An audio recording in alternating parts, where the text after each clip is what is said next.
The political temperature is rising in Florida ahead of the midterms. Tuesday's primaries revealed who will be taking on who in several hotly contested elections. Congressman Val Demings will face off against Senator Marco Rubio for the U.S. Senate. Congressman Charlie Crist will battle it out with the new darling of the far right, Governor Ron DeSantis. And the first ever Gen Zer could be elected to Congress. I'll be speaking with him in just a moment. But first, I'm happy to have joined me my friend Carlos Curbelo, former Republican congressman from the great state of Florida and an MSNBC political analyst.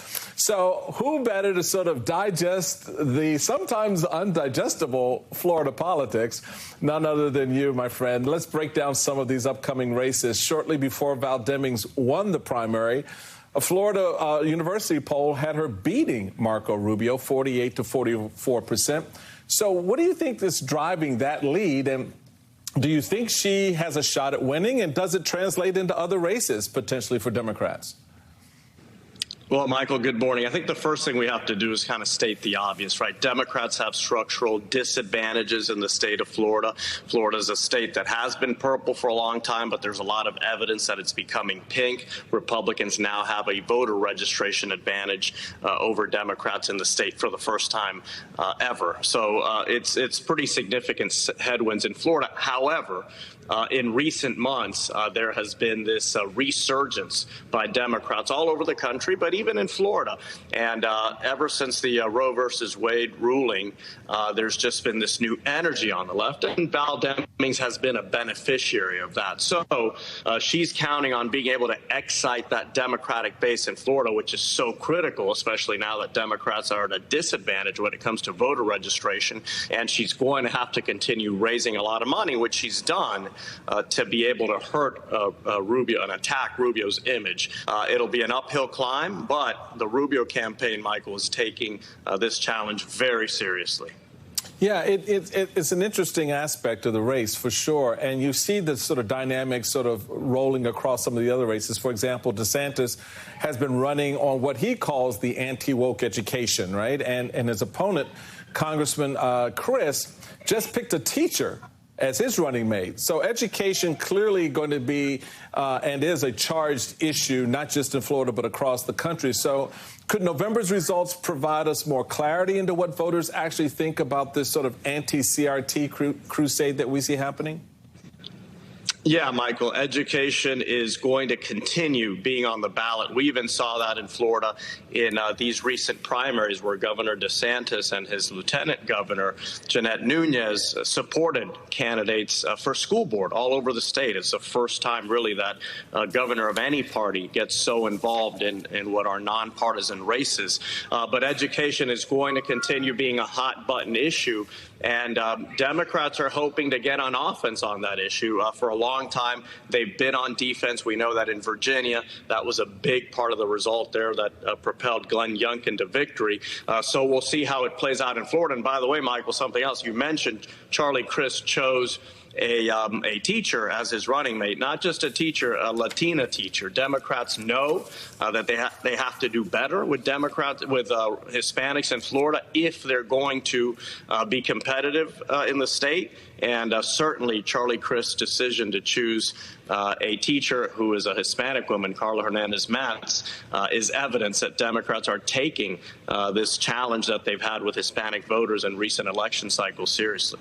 So let's jump on that a little bit further, because over 11 million Latinos are expected to vote in this upcoming November elections.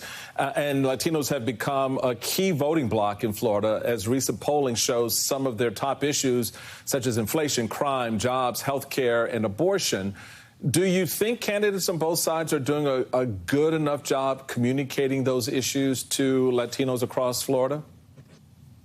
Michael, I can tell you that Republicans, especially in Florida, are hyper-focused on the Latino community. Democrats have now started to realize they have a challenge. They've taken the community for granted for too long, and they're trying to make up for that now, and that's why you see Charlie Crist with this choice. But I'll tell you, if this trend of Hispanics continuing to support Republican gets set in stone here and continues, that's going to be very challenging for Democrats. Democrats need Hispanics as part of their winning coalition in states like Florida and throughout the country. And in recent years, they've been bleeding Hispanics. So we'll see.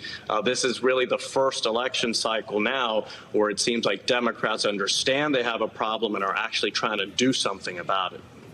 So I want to bring in our friend and new political aspirant, Maxwell Frost, Democratic nominee for Congress in Florida's 10th district. If he wins, he will be the first member of Gen Z to be elected to Congress. Maxwell Frost, welcome to the Sunday Show. It's great to have you on with the formers here. As Thank you for having me journey. No, absolutely. So let's start with how you felt when you found out you actually won your primary. You know, take us back to that moment. What did that feel like for you? And what do you make of what it said from the community that they elevated you this way? Well, you know, it still hasn't fully hit me yet. I feel like every day that goes by, it hits just a little bit more. But honestly, when we found out the results, I just felt an intense wave of gratitude to my community, gratitude. I was surrounded by all the folks who did the work with me, made the phone calls, knocked on the doors, talked to their neighbors, and built the movement we needed to build to win this race. You know, a 25-year-old organizer born and raised here in Orlando, what really brought us through the finish line was our message and the way we delivered it. And we didn't take one vote for granted. And, you know, my band director used to say all the things all the time, and that was really the motto of this campaign. All the things all the time, knocking every door, making phone calls, doing radio, TV, mail, everything we can do to reach voters where they're at, and just feeling incredibly blessed that my community is giving me the opportunity to serve in D.C. Well, you know, maybe the Biden administration was listening to a little bit of what your band leader told you, because all the things all the time we saw play out this week for the president making good on his campaign promise on student loans, which, as you know, have been a topic of conversation for a long time. So do you think that will help bring more young people to the polls? It's something that is a particular interest to them. And when you're on the ground, what other issues are young people telling you that they care the most about? Yes, I think it will help in bringing young people to the polls, because what it's showing is it's showing that government can work for you.